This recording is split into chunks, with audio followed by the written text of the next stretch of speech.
What's going on?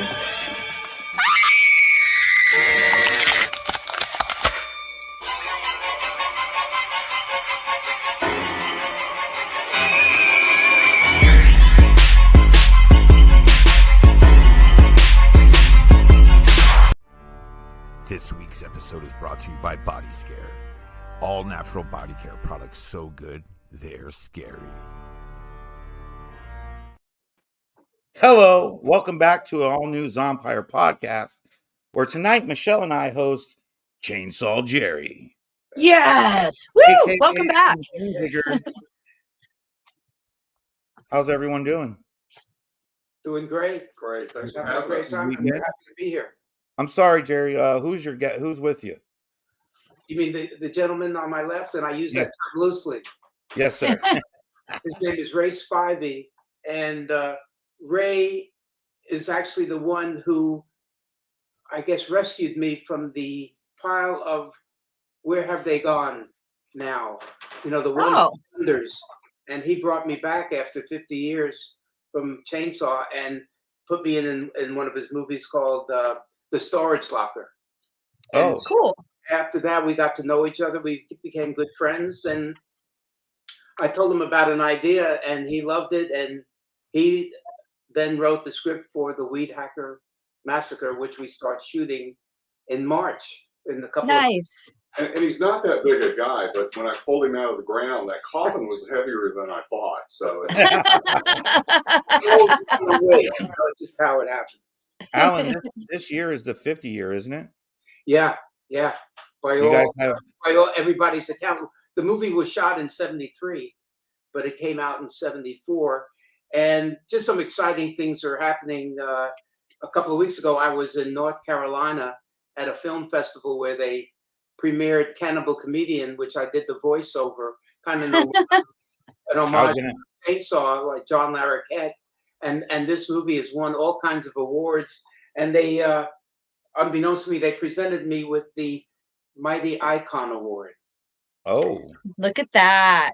So, there you have it. Awesome. Guys from Cannibal Comedian, which is terrific. And we may be even doing some further shows down the line where we do piggyback with Cannibal Comedian. So it's great. I got to see the movie for the first time. I enjoyed it, and then I leave for Ontario, California on Thursday for CreepyCon, and that's going to be 50th, beginning our world tour reunion. So I'm really looking forward to that. That's pretty awesome. Yeah, I can imagine, like, do you ever feel like, after 50 years of talking about Texas, do you sometimes feel like your answers become more like, I don't want to say monotonous, but like where you kind of have like how you're going to talk about it? It's like you're on autopilot. I mean, I have my own shtick. Well, you just have some things that, you want to get to, but I try to respond to every interview like it's the first interview. And the people that ask those questions, they're very well intentioned. And so you want to give them, the due and not act like, oh yeah, these are canned. Some stories are worth repeating. I guess I've told them, a few times, and probably at that class that we did. Oh yeah. They had some good questions. Yeah. So, I try to respond as naturally as I can. I'm just happy. One is to be above ground at this time because we're a vanishing breed, and we've lost some of what I call the heavy hitters. Gunner, Face, Marilyn. They were the biggies. Even Paul Payne, who we all hated when we were making the movie, but turned out he was the sweetest guy. He was the nicest guy, and I didn't really know Jim Sedow that much, other than the scenes that we had with him. But every one of the people in the cast has gone on to do really some wonderful things. And I'm looking forward to seeing Daniel Pearl at CreepyCon and Ted Nicolau. I haven't seen him in 50 years. Wow. Oh, wow. So really, it's like, this is your life, Which is funny because like I'm sure when you were filming it, you didn't think it would be, a 50-year lifelong endeavor. I think we all, we thought it was going to be a turkey, to be honest with you. But when they changed the name, I mentioned to the originally I think the title was Head Cheese or Salt Yeah. Face. And Warren Scarron, who started the film commission, he came up with the title The Texas Chainsaw Massacre, which was brilliant. And then the editing, the score, the sound effects.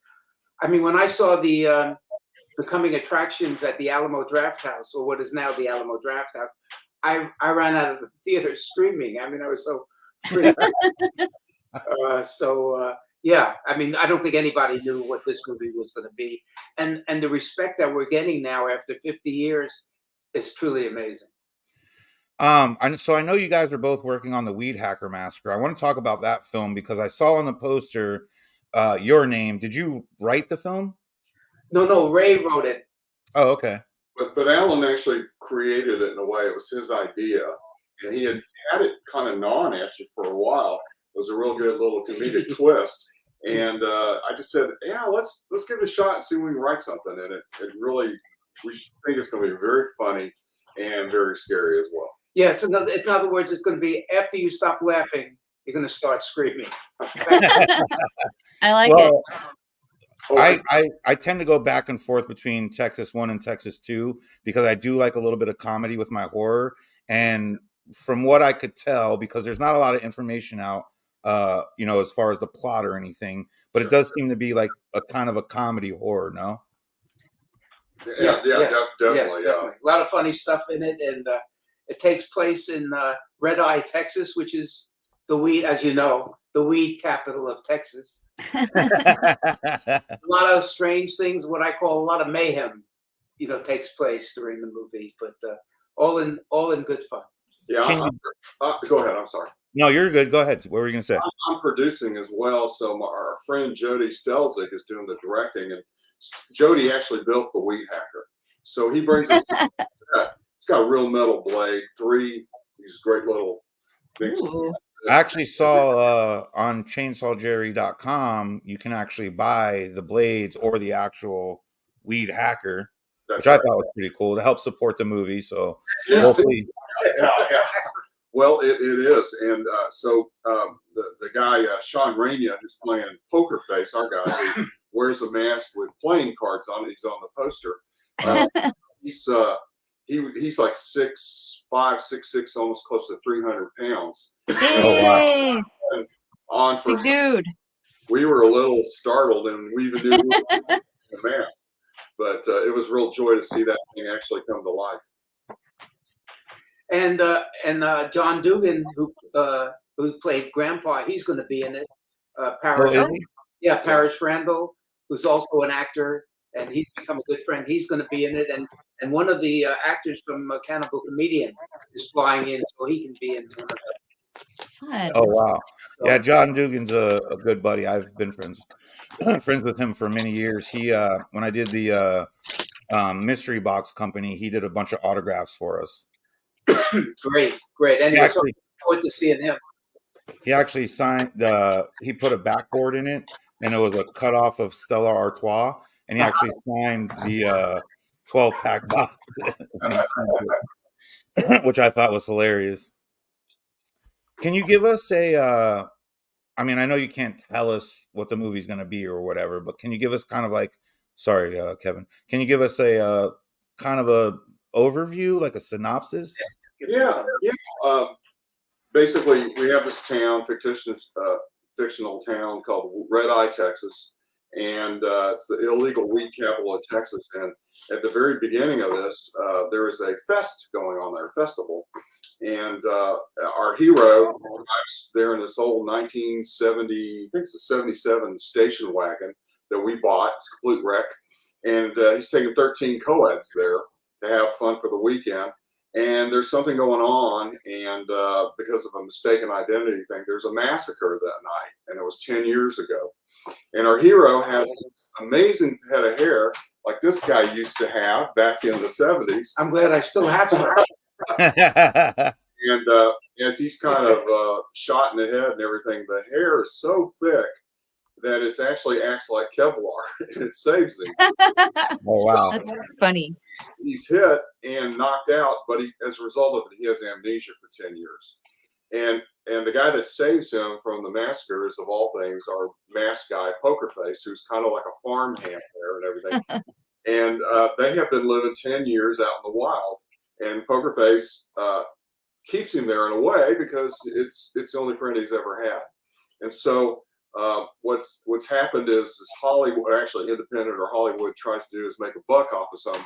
So there's a movie company comes in, Armadillo Road Pictures, and they're making a remake of a remake of a remake of WeedHacker Massacre, of those murders that happened 10 years ago, and at the exact same spot where it happened. And so mayhem ensues, and guy actually ends up being an action hero at the end of it. His first, you were just practicing your first stunts the other day. That's right.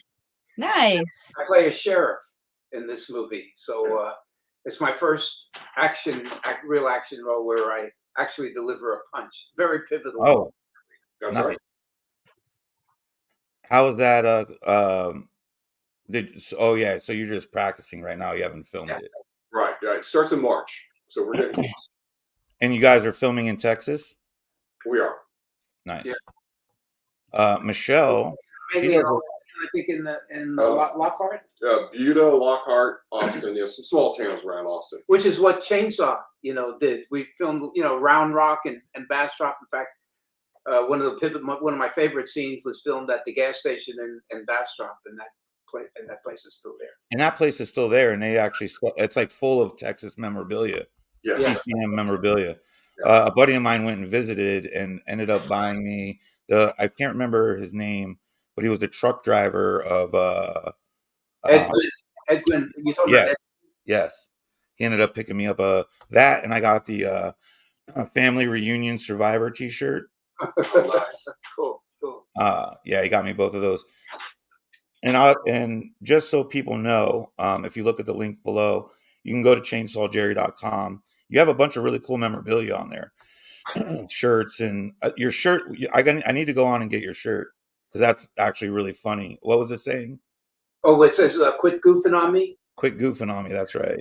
Yeah. Pretty funny. Immortal lines. Those and the bobbleheads, I think, are like some of the best merch. Yeah. And Sure, well, bobblehead. And the bobbleheads are talking bobbleheads. That say "still goofing on me" or "stop goofing on me." And that's the last goddamn hitchhiker I ever pick up. That's right. That's right. I always kind of wanted to ask you, because I'm friends with Ed Neal on Facebook, and I see some of his posts. What was he like working with day to day? Was he just the funniest dude ever, or what? Yeah, pretty much. He's the same as he is in that movie. You know? He's out there, and he's on 24/7. But he's a funny guy. Yeah, between him and John Dugan, I never fail to laugh. Right. Yeah, you get a lot of laughs with those guys. John and I have done a lot of things recently, and we're kind of like an updated Cheech and Chong show. We're on some different wavelengths, but we have a great time. You guys need to start your own podcast. We may have. Yeah. I wanted to ask too, Cannibal Comedian you did the intro for, like you said, like John Larroquette did for Texas. I'm assuming you were paid more than a joint. Isn't that what Larroquette got? Not much more. But the interesting thing is that when I did that, it was during the freeze that we had here in Austin a couple of years ago. So I basically was living in my kitchen. I had no heat, and and that's when they asked me to do it. So I did the best that I could, and then they wanted to do the ending also. But I said, I really can't do that. Why don't you call Ed Neal, who's a voice actor? So Ed Neal is also in it. Oh, really? So what's the premise of that movie? A Cannibal Comedian? Yeah. It's pretty much about a cannibal that goes into stand-up comedy. So when he's not killing and eating people, he's kind of trying out his routines on folks. So there's a lot of funny stuff. There's a lot of funny people in it, and I think you'll enjoy it. And it's been winning awards all over the country. So hopefully it'll be coming out in the next few months. I think they'll hopefully have a deal pretty soon. I was going to ask if it was out or if it was streaming somewhere. Not yet, but it should be. It should be. As far as the WeedHacker, when do you guys see that coming out? Is that going to be a 2025 drop? We are going to try to push it to get it out at Christmas if we can. It just depends on how fast we can shoot it and how fast I can edit it. And, we hope to have a first really, really rough cut by July. So we'll see how that. Then after that, we'll have the post guys come in and do the color, sound, and all that stuff. Oh, and I was going to mention that another fun thing and terrific thing is Britton Buchanan, who was runner-up on The Voice, and he actually wrote a song called "The Ballad of Chainsaw Jerry." That's awesome. He took it and turned it into a 3-minute song. That's awesome. He's actually going to be singing a song or some of the music in WeedHacker. And so he's also coming down here because he'll be in the movie also. So it's just a whole conglomeration of really fun and interesting and neat people that will be in the movie. Well, Michelle here, over here, is like our in-house special effects artist. What kind of gory stuff can we expect to see from the WeedHacker? We sat down quite extensively with our FX guy, and in fact, just last Saturday, he did several face molds of 2 of the actors, which once they're built up and everything, we are going to dissect in really interesting ways. Ooh, that sounds awesome. Yeah, Jason Zentner is our FX guy, and he's talking about buying blood by the gallon, and we were actually laughing about this one because he's based in Lockhart, which is kind of a little outside of Austin, and it's kind of one of the barbecue capitals of Texas. So they have access to like slaughterhouses and stuff. We were laughing about one of the folks on the set is going to get split across the gut, and what should we use for the stuff pouring out? And both Jody, our director, and Jason said, "Oh, we'll just go over there and get real guts. That'll work fine." Oh, gross! It's gonna smell horrible. You're gonna have to pick this up immediately, or else you're gonna have a animal wild. Dude, that's awesome. There's nothing like the real thing, baby. That was one of the things. We did have the real thing in the original Texas Chainsaw Massacre, and you've heard stories where stuff got really pretty intense with the food rotting and with the clothes rotting right on gunner. So there's a lot of throwing up in that. And tell them when you guys filmed that, like what time of year, which you should never do in Texas. It was July and August. I mean, God. It was brutal. It was just so hot. So everything was just, decaying and smelling. I mean, you don't want to do that. That's why I think it comes across, because you see the sweat on us and it's all believable. Well, yeah.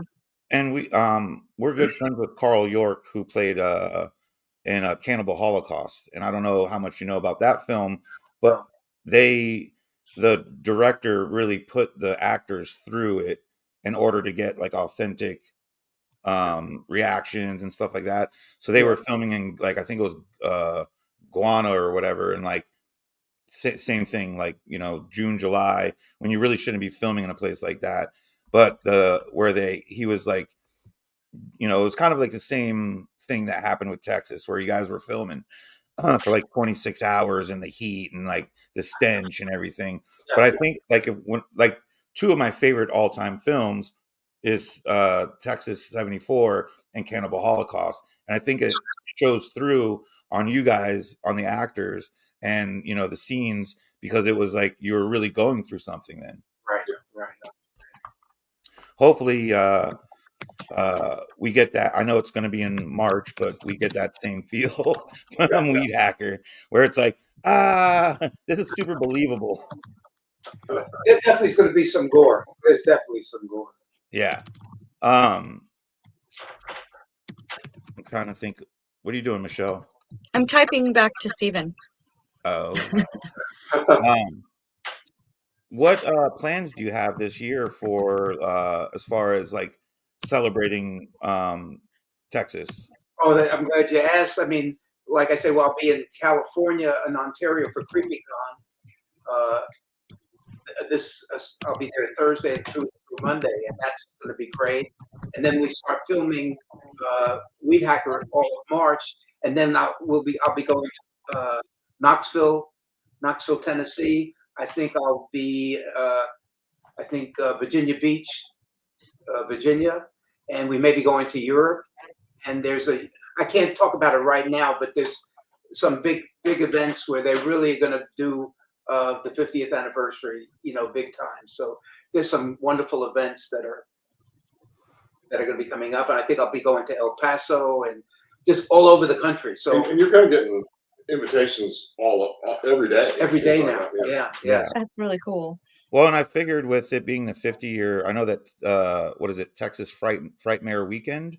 Yeah, and we could go into that. And I was there, I think, 2 years ago, and I refer to it as a murderer's row, because we had and it's going to be even bigger because there's some people that weren't at the con, and Frightmare is one of the best, as is Cinema Wasteland. In fact, that was the first one that I did, the first reunion that I did in 2004. And I didn't know what to expect. As I've said, I thought I'd be meeting serial killers. And turns out these are the nicest people. They just love this genre, but they're just incredibly nice and sweet and warm. And I had the best time, and I have the best time wherever I go, because that's the kind of folks that you meet, and they love this movie, and they're just so genuine. So it's all good. I mean, at this point, to be above ground after 50 years it's all it's great. But he is really one of the most genuine and nicest people I've ever met, and to show you how the Texas Mail. Yeah. But to show you how far out he's gone for the fans, he went out and purchased the van, which is a close replica of the. I forgot about that. Yeah. You want to tell them about how that came about? Yeah. That's a funny story. I was just scrolling through. I mean, there's so many chainsaw websites, and I was scrolling. It was like, I think in December, a couple of years ago, and I saw a van that looks just like the van that I drove in the movie. It's only 2 years newer. It's the same van. It's got the sliding door, and it had a phone number on it. And I said, "What the heck? I'm sure they don't have it. It's gone." So I called, and the fellow that answered the phone, and the van was in North Dakota, okay? And the fellow that answered the phone was name of Scott Key. His name was Scott Key. Sorry. And just as an opener, and just to start conversation, I said, "Are you by any chance related to Francis Scott Key, who wrote the Star Spangled Banner?" He says, "As a matter of fact, I am. I think it's great uncle, whatever." So I said, "I'm sure you don't have it, but by any chance, do you have the van?" He says, "Yeah, I do. I've gotten a lot of calls, but nobody's offered the price." And I said, "Well, I'm the OG. I was the driver. I got to get the van." So he told me it's been up on blocks, for like 20 years. And it doesn't have a gas tank, but I figured that's all it needs is a gas tank. We'll get it down here, we'll get a gas tank. I mean, the guy was real nice and he drove it down, but it took about a year to put that van back together. It needed everything. It needed an engine, you name it. It needed that. It needed a bloody handprint too. Yeah, That's right. And then what's that? Oh yeah, it's got the blood. Yeah, it's got everything. And then I had the interior. So it's on, and we took it on a road trip. That's another funny story. We took it on a road trip to Houston, and it could only go around 55 miles an hour. But we made it and did this event, and then on the way back to where we were staying, the van started to die. Oh. So it was a bunch of stuff happening. But we pulled into a gas station, and we got some jumper cables, and it turned out it was a solenoid. And the fellow that drove me was my mechanic, so he was prepared for everything. Oh, but nice. As we're jumping the van, getting gas in it, a fella offered to jump us, and it was a nice Hispanic fella. And I said, I pointed to the van. I said, "You see that van?" He said, "Yeah." I said, "Did you ever see the Texas Chainsaw Massacre?" He said, "Yes." I said, "That's the van from the movie." And he said in Spanish, "Please don't kill me." Whatever he was saying. So I tried to offer him, give him a tip. He wouldn't take it. He just took off. So there you go. Oh my God, that's funny. It's comical to me how many people think that the story of the Texas Chainsaw Massacre was a real story. I know when I tell them I'm in the movie, they don't believe it. They still, no, you Or don't know. a lot of people have come up to me and they're like, "No, that's based on a real family." I'm like, "No, Leatherface is based on Ed Gein loosely, but it's not. There's no family in Texas chopping people up and making barbecue." Not that we know of. I mean, if you ever been to East Texas, it's kind of backwards there. Texas is one of the states I have not been to, but I plan on making it. I want to go to Bastrop and I want to go to the gas station. Oh yeah. I was supposed to go to Texas on Thursday to go spend the weekend with some friends, and that's not happening now, and I'm sad. Michelle, tell them about your van. Oh, yeah, my van was in Friday the 13th Vengeance Part 2. And it was the scene of the roadblock. I have a 62 Chevy sports van, and it's got like the sliding door and, you know, the step that goes down when you open the door and everything like that. And it's got stickers all over it, big honey bucket sticker. It's like, you know, it's all like kind of primered and stuff like that. But yeah, we were banned. Getting autographs on it? You did, right? Yeah, I had all the cast and crew sign the back in Sharpie, and we clear coated it.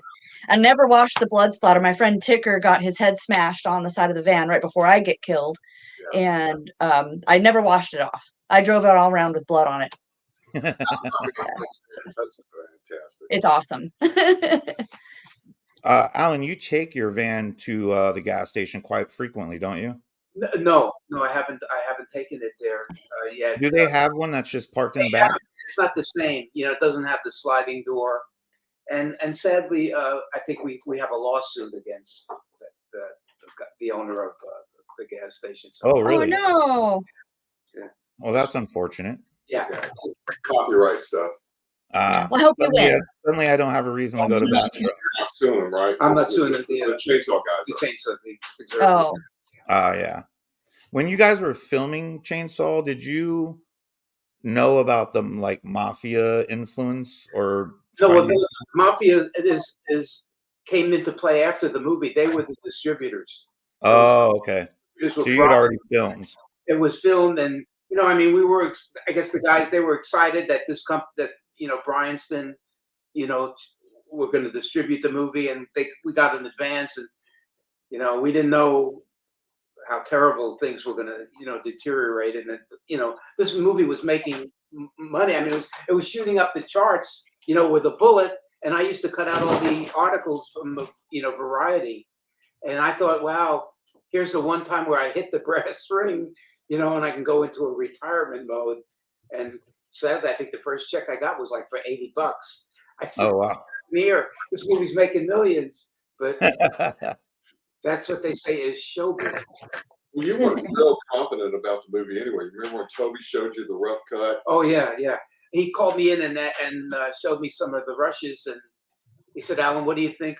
How can I improve the movie?" And I said, "Have the seats facing away from the screen." He didn't like that. He didn't like that at all, and never called me back. That's how little I knew about what. I mean, he was really masterful, and you could see glimpses of that in the first movie that I was in that Toby did, was a movie called Eggshells. Yep. And that's what I call a hippy dippy psychedelic movie, but there's some incredible techniques, you know, in that movie. And now that we're on Eggshells, there's a scene there. I'm going to get this off my chest while we're at it. I'm at the in this house that David and Amy and actually Kim is in the movie, and Kim wrote the Chainsaw movie. So Kim Hinkle? Yeah, Kim Hinkle. And he's reading poetry to me, and to me it's gibberish. And I'm looking around, and finally I go, "You got to catch this line." I go, "Are you talking to me?" I said that line 7 years before Taxi Driver. Okay? And so and the reason I think that they ripped me off in Taxi Driver, there's a scene from Texas Chainsaw Massacre playing on the TV. Yeah. So, I don't know. I've thought about getting some help. If you know anybody that can help me with pro bono work, or Perry Como, or Sonny and Bono, or just Bono for that matter. But anybody. But I don't know. Stephen Belzer says his mother lived in a town over from Gunnar Hansen years ago, and she used to see him a lot because he shopped in the grocery store she worked in Ellsworth, Maine. How did? What's Go ahead. that? No, go ahead. To ask a question. Go ahead. Well, I'm just curious because I know like it was filmed in Texas. A lot of the actors were from Texas. How did they get Gunnar from Maine? Well, how did they get me from the Bronx? You know? Oh, you okay.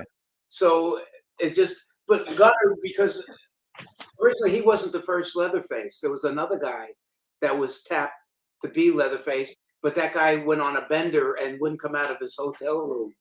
So somebody said, well, I know this guy that I think can do it. And so when Gunnar came in and to audition for it, the fact that he just filled up the door, he was in. It turns out that Gunnar was just a super bright guy, very intelligent, very witty.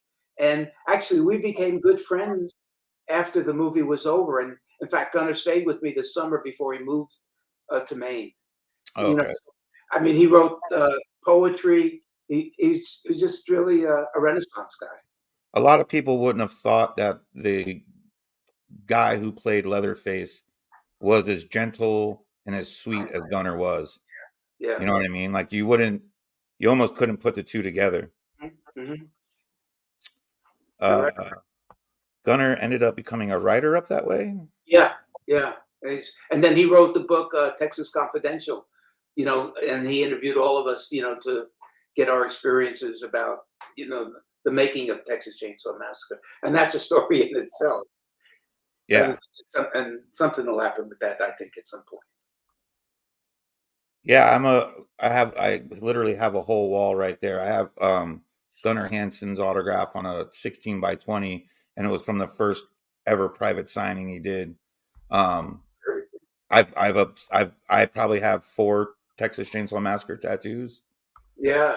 Well, I mean, yeah, I've been to tattoo conventions. They got everything. Yeah. In fact, I'm looking at a poster that I have that Gunnar signed, and it says, "Allen, I should have killed you first." Gunnar Hansen. So there you go. That was always like my thing too, is you know, I get into conversations with people about the original slasher because that term wasn't really used until 78 when Halloween came out. But I don't know how you can watch Texas without going like, this is one of the first slasher films. Yeah. It was amazing. I actually saw it in the theater when I was in high school in '74. And like a lot of the viewers, I thought it was a real story because, you know, I'd been to East Texas and I said, it's not that big a stretch. It was truly horrifying at that time. And then shortly thereafter, we got there with The Exorcist. So, you know, horror really just cranked up like crazy.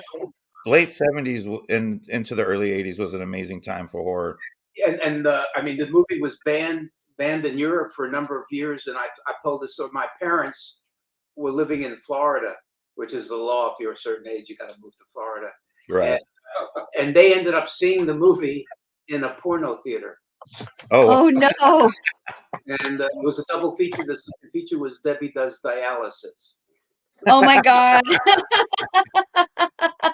I have to tell that story. I think my first exposure was USA Up All Night. Because I was a latchkey kid. My mom worked at Pizza Hut. She was the manager. So most Fridays and Saturday nights, it was me and my sister, you know, in the 80s sitting at home. And I'm pretty sure I'm almost 100% sure my first exposure was USA Up All Night. And I remember putting my legs up on the couch because I was worried about Leatherface being under there and that chainsaw and cutting my ankles. Well, where did you get the movie? Where did you get a copy of it? I mean, I own it now, but that USA Up All Night was on that USA channel. Oh, had the Coast, Gilbert Gottfried, and Right. what was her name? Rhonda Shear. Oh. Every Friday and Saturday night, show a double feature, and it would be like Hollywood Chainsaw Hookers, and then Texas I saw that. That Gunnar did that one. That was crazy, man. Had his beard all dyed and stuff like that. Crazy.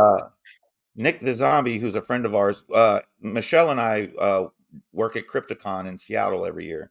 And Nick the Zombie comes and he does a zombie cosplay. But he played peekaboo with Gunner at the gate in Chicago airport when they were flying out to see their mother. What a flight. What a cool flight with Gunner on our plane. Wow. Thankfully he didn't pull the chainsaw out. Dude, imagine being sitting next to Gunner like on a plane and you have no idea who he is. That's exactly it. That's exactly it. What were some of your favorite stories, like behind the scenes, that as viewers we didn't get to see with Texas? Not like, I know you guys went through a rough time, but you had good times. Like what? Can you hit us with a few?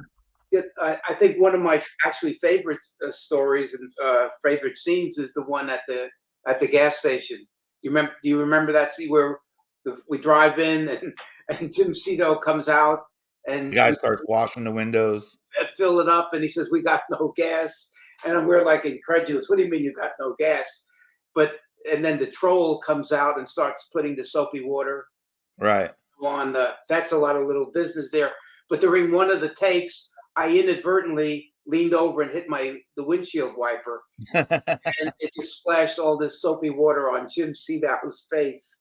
And so he's trying to deliver his lines with all this soapy water, down coming down on his face. And who plays Kirk and myself, we just lost it. I mean, we just couldn't stop laughing, and it got to be really problematic because Toby ended up walking off the set. He was so outraged.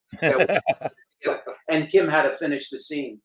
So that's one of my favorite stories. I mean, the scene where I get killed, I ended up sitting out on the porch, and I said, let me just see if I can get myself really worked up. And I had not seen Leatherface in costume, so I had them blindfold me, waiting, for the sun to begin to set, so they got that shot.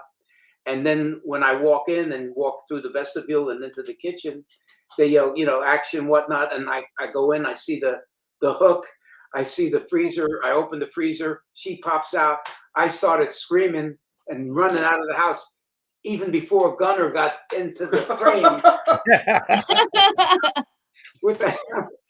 And, once again, Toby yells, cut, comes around, puts his arm around me, said, Alan, that's a great scream, but you got to into the frame. So we ended up having 3 times, so much so that I had 2 guys behind me grabbing my belt loops and pulling me down just as the hammer comes down, So I mean, 50 years ago, I'm still getting headaches from that shot. So what are you going to do? That's one of the most, I think, I mean, when you think about iconic scenes, that was one of the coolest things about the original Texas, the hook scene, where they painted you a picture without showing you the finished product, and your mind still made it out. So when Terry goes up on the hook, it's like you don't see it, but your back still kind of hurts. Yeah, sure. And that's, I think, the beauty of that movie is a lot of it is very little gore in it compared to what you see now, but it's in the mind. Yeah. Once you watch that scene, it never goes away. You don't forget about it. Right. Any on what is it called, Michelle? What are you talking about? Where you're filming? Location? Saturday. Oh. Yeah. Were there any on location romances we need to know about? Sadly, no. You're like, it was a hot summer. None of us wanted to be around. No, but there's very little, unfortunately. I mean, it's very little romance, going on, and Marilyn was beautiful. So I'm sorry that didn't happen. But you actually got rejected, remember, because you were in the van and you were wondering, how do you stay cool? Yeah. During one of the scenes, after some of the takes, the girls would go. There was the makeup trailer where they could go in and cool off and get their hair done, get their makeup done, powder their nose. Yeah. And so I'm watching this, and I said, "Gee, that sounds like a good deal." So after one of the takes, I slipped out of the van and went into the makeup trailer. And no sooner did I sit down when Dottie came over and said, "There's nothing we can do for you, Alan. Nothing. Get out of here." It's over 100 degrees in there. Yeah. But so there you go. I couldn't imagine, especially like back then too, because it's not like, air conditioning. I mean, you had air conditioning, but it wasn't like in Man, every and vehicle and everything.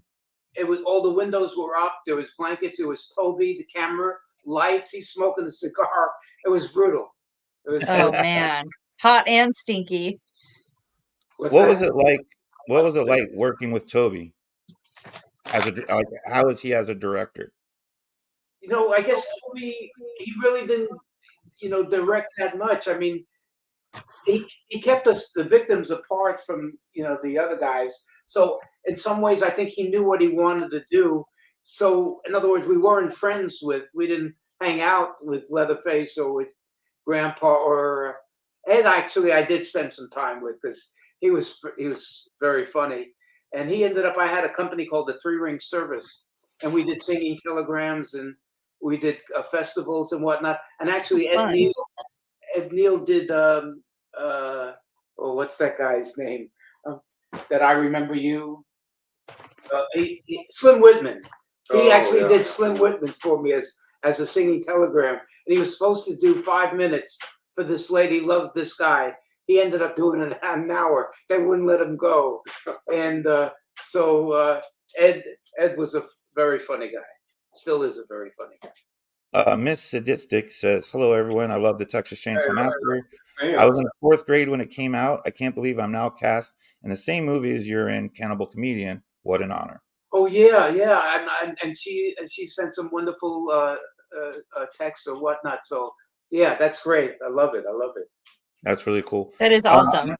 I know you have the WeedHacker Massacre. Do you have anything else we should know about? I don't know. I guess we might have to write a sequel.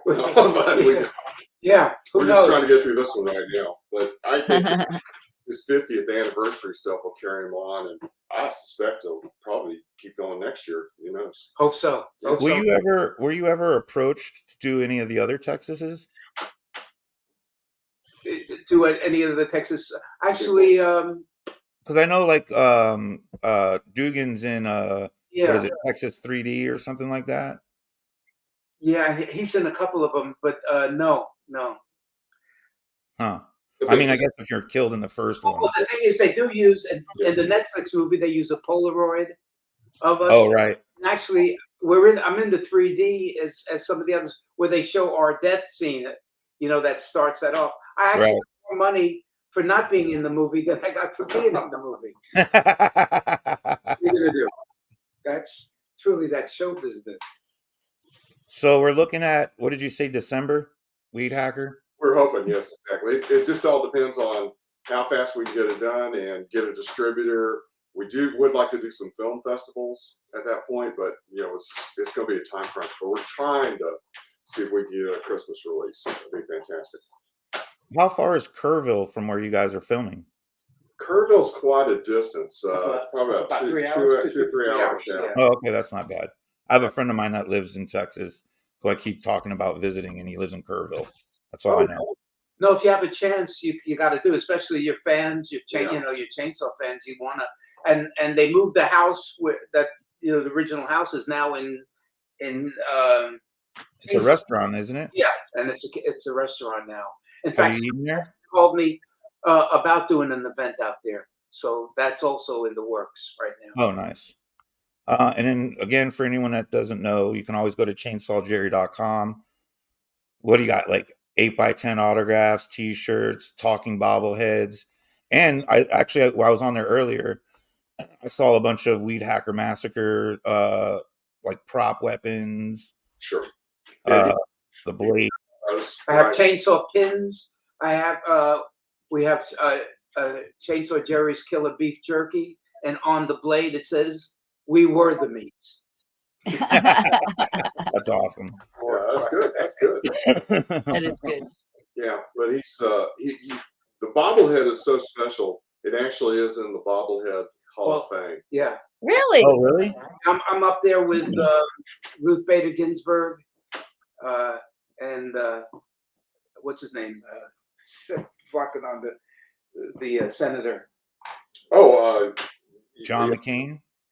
No, it's It's a senator. Yeah, Senator Bernie Sanders. Bernie Sanders, yeah. Oh.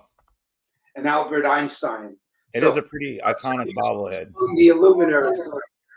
Do you sign those before you send them out? Yeah. Nice. They're all hand autographed. Yeah. So everyone go to chainsawjerry.com and buy stuff.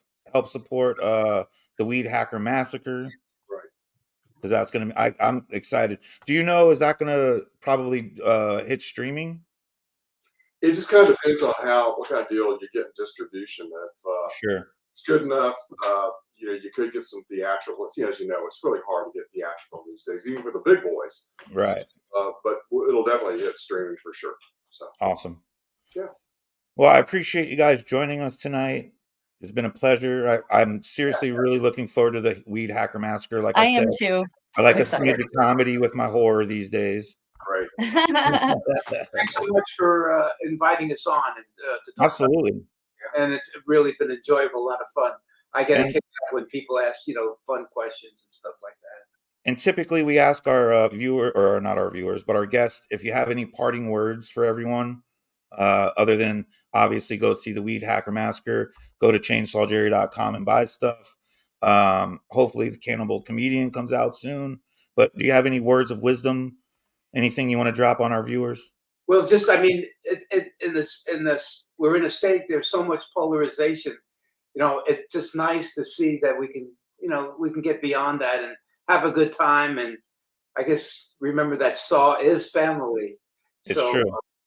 Let's just, let things go and just let's be more friendly and just more honorable with each other. That's Absolutely. Life is too short, Compassion goes a long way. Yeah, it does. Yeah. Well, I appreciate you guys joining us. Thank you again. And we'll make sure to watch out for the WeedHacker Massacre. There you go. All right. All right. Thanks, guys. Michelle of the Dead. Yeah. Oh, I always love his stories. He's always a fun guest. Yes. And he actually reached out and wanted to come on and talk about WeedHacker Massacre. So I was being curious because him and I are Facebook friends, so I get to watch his posts and things about it. So it's kind of nice to get the preview. You know what I mean? Yeah. So that'll be awesome. Unfortunately, Patrick missed his train, so he was unable to join us. Yeah, it's okay. I saw him on Saturday. Oh, you did? Yeah, I saw him at the reptile show in Puyallup. Yeah, where I bought a baby tarantula. I you free baby tarantula. I bought a whip scorpion, and I also bought a giant Vietnamese centipede. How do you get a free tarantula? Well, when you buy one spider, you can get one free. So all right. What are we talking about next week? Next week. You know what?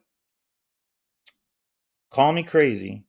I know we did Chainsaw tonight, but I want to reach out to Ed Neal, who played the hitchhiker in the original Texas. Okay. Because I'm friends with him on Facebook. I've bought and sold a ton of his autographs.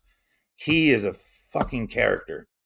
Really, really a character. And I think he would be amazing. Because we've had John Dugan, Grandpa.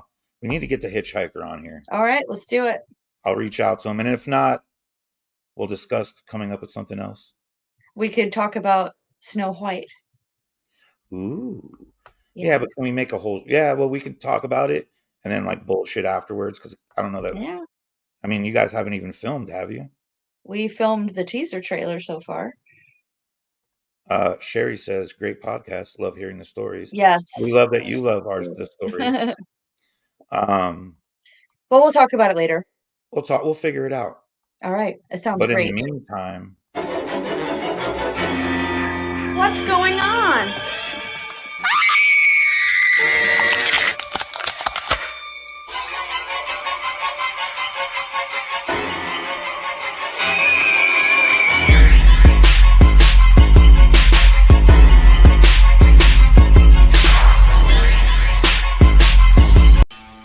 This week's episode of the Zompire Horde podcast is brought to you by Bloody Knuckle Customs. Come check us out at www.bloodyknucklecustoms.com.